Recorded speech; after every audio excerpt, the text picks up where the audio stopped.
Alright, I'm going to show you guys around my small engine shop. So this is where I do all my work. This is my workbench. Right here I have a Stihl 026 right here. I've been working on a lot of concrete saws for a guy. So that's what these filters and stuff are from. But yeah, I made a Husqvarna tool, brake tool.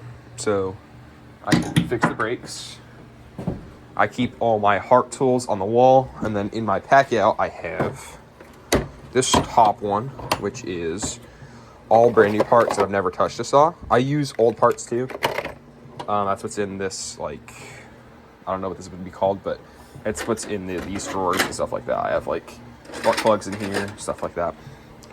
But here I have carburetors, gaskets, filters. This is another carburetor for a Hilti concrete saw, piston ring, spark plugs, all that. Then in this one I just use for part storage when I'm working on stuff. Same thing here. These are all, well, where there goes my battery. All 026 parts.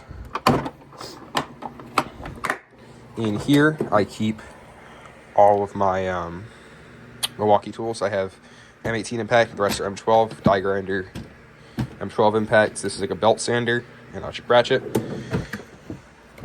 In here I keep batteries, but most of them are on the charger right now.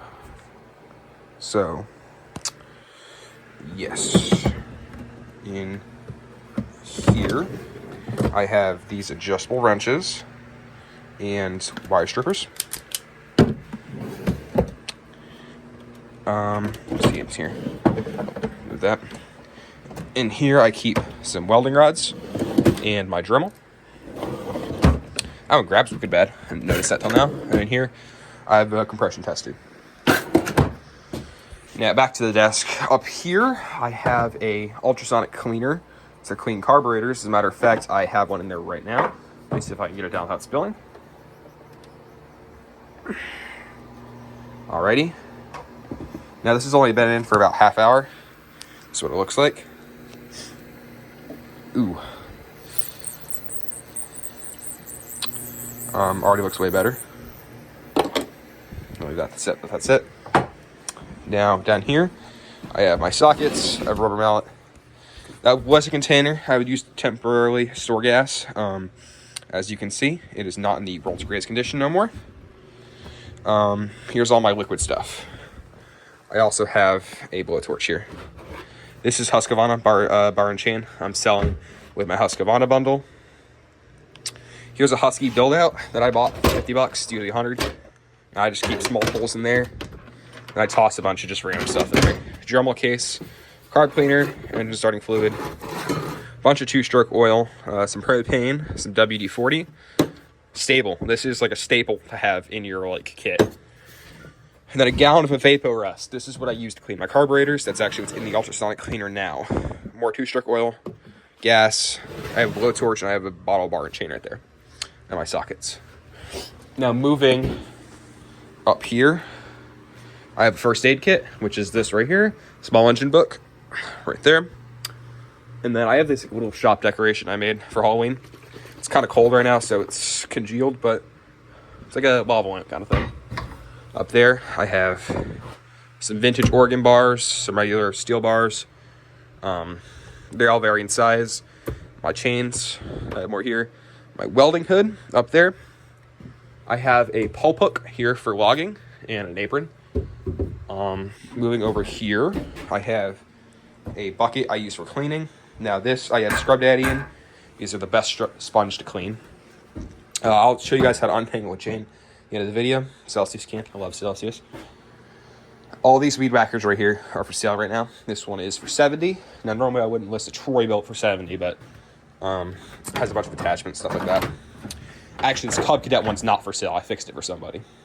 Echo one's for sale. Up here, we have a Husqvarna pole saw that is for sale. However, the pole's broken on it, so I bundled it in with this 445. They both run great. Now here's some parts for a concrete saw. While I'm here, I'll show you guys how to untangle a chain. So As you can see, we have the like guide pieces right here that go inside the bar, sticking out. So we want teeth on both sides. So take it, flip it. Now you can see teeth on both sides. Then just simply pull it apart. And then you have an untangled chain. This is a really long chain. I think this is like a 36-inch chain. Or a 32. I don't know, off the top of my head. I'm gonna show you guys my stock room. Right here, this is where I keep some of the things I'm working on that I don't feel like bringing up into the stock room. We just got a Hilti concrete saw and then 2 partners. And then let's into the stock room.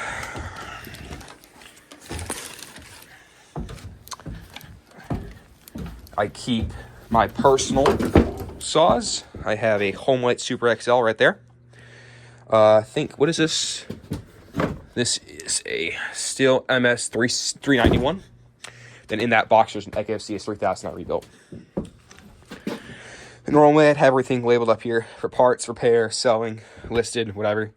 This is something I'm building for somebody. He wants a push-behind concrete saw. So I'm going to use the one I've been using for parts to make that. This is a Ryobi Whacker, and I don't know what brand this is. Looks like either Husqvarna or Stihl Whacker. But those are both for parts. They're junk. Over here, I have an Echo CS33T. That I don't know what's wrong with it. It doesn't start right. I got to work on it. This Craftsman needs new lines. This Marathon, I just don't like them. I have a XP Husqvarna 460. Another XP. As you can see, they're not in the greatest condition. Poulan 3314. Poulan Pro. Another Poulan 3314 right there. Stihl Wood Boss 024, 023. An MS250 I've been using for parts. Another 024. Like I said, the 026 is on my desk. A Poulan Wild Thing, which is a really nice saw. Then this is a McCall. A McCall FR20. Can't see it too good. And this is a McCall top handle. Pop it open.